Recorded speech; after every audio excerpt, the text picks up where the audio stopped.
Today, we're going to dive into something that affects each and every dollar in your pocket. Economics made simple. What is inflation? And folks, stay tuned because you're going to love how this goes down.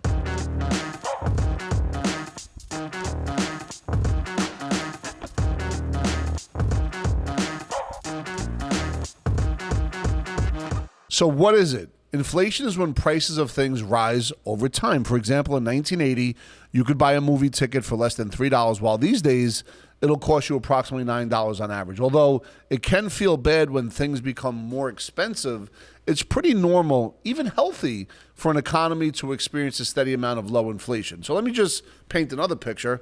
We're sitting here today. We got $10,000 in cash. It's all stacked up. We go into the time machine, leave for what would be 3 minutes for us, but come back at 7 years later. It'll look like 10,000, but feel like 7,000 because of inflation. So why it happens, there's many different factors that contribute to inflation. Let's tackle three. Economic growth. What does that mean? Okay, let's say if a company is doing good, they're making profits. They're going to increase the income for their employees. The employees are going to feel real good about themselves, spend more money, and as a result, prices tend to go higher. Secondly is energy prices. When the energy goes up or the cost of energy goes up, well, guess what? The cost of making the goods, shipping the goods, and keeping the lights on tends to go up. Okay, so now this stuff is going to start costing more, and that means the services are going to rise as well, the price of services. Last but not least, government policy, and they did it in 2008 when we were like a day away from having no money left in the ATM machine. If the government cuts taxes, prints money, lowers interest rates, both economic growth and inflation typically get a boost. So let me give you an example. Let's just use a typical person with a salary job, a 30-day window. When rates are low, when the salary's up, they tend to have more money at the end of the month, right? However, if rates start to go higher, so higher interest rate on your credit card debt, if gas prices go higher, if food prices go higher, and we're seeing this in 2022-23 versus 20 and 21, people begin to run out of money by the 20th of every month, maybe even the 25th and maybe even the 15th. This is important for you to understand as you plan out your economic redemption strategy and put yourself in a position for financial security. Stay tuned, folks. The effects. Inflation can impact your day-to-day life in both good and bad ways. Here's the good, and I'm going to speak in general terms. Encourages the consumer spending, which basically is good for the economy overall. Wages tend to go up. Some investments, like your home, usually go up in price along with inflation. Once again, general terms. The bad. Your money buys less than it did before, right? Because if interest rates are higher than they were, then all of a sudden your credit card interest rate would be 28% versus 21%.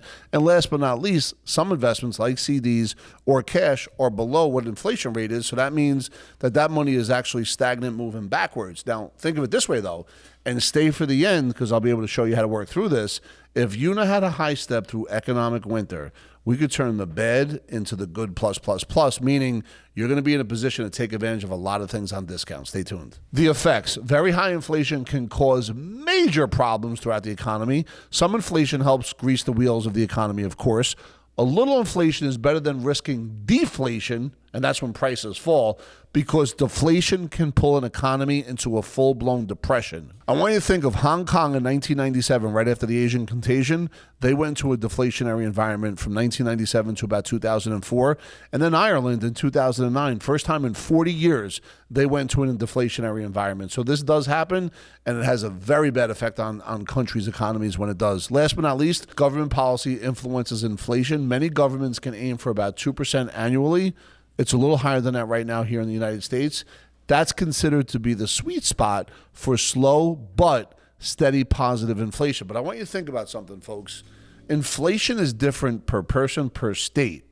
Let me give you an example. If you live in New Jersey and you want to buy gas right now, it's about $3.23. That's today. Same thing, if I'm in California and I want to buy gas, it's about $5.05. That is almost a 70% difference in the price of gas. Think about that every day, all day, twice on Sunday.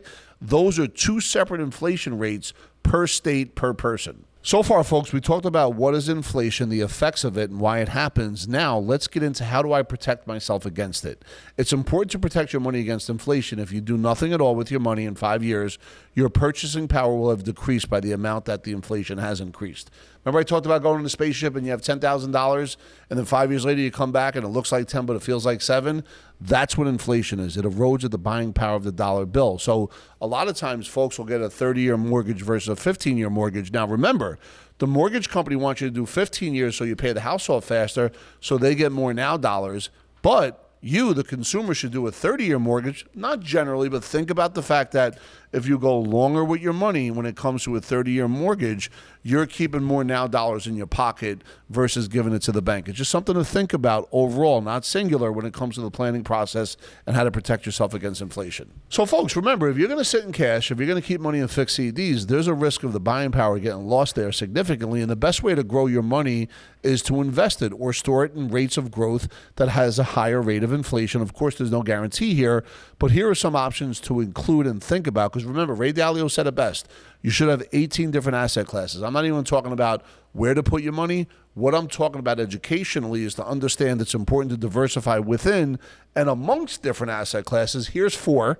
We'll talk about the S&P 500. We've heard time and time again about the greatest chart in history.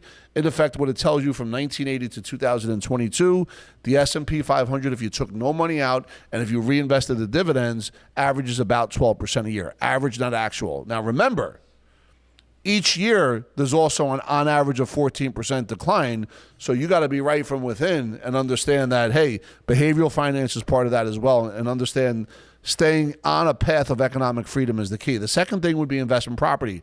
Why is investment property so special for the folks that understand how to do it for the long term? Because nothing here is an overnight success. Well, if I was to go buy an investment piece of real estate, my goal is to get 4 rates of return. One would be cash flow. The other would be appreciation. The other would be depreciation and segregated depreciation, so I get more write-offs and keep more money in my pocket where it belongs. And then last but not least, you get a mortgage interest write-off.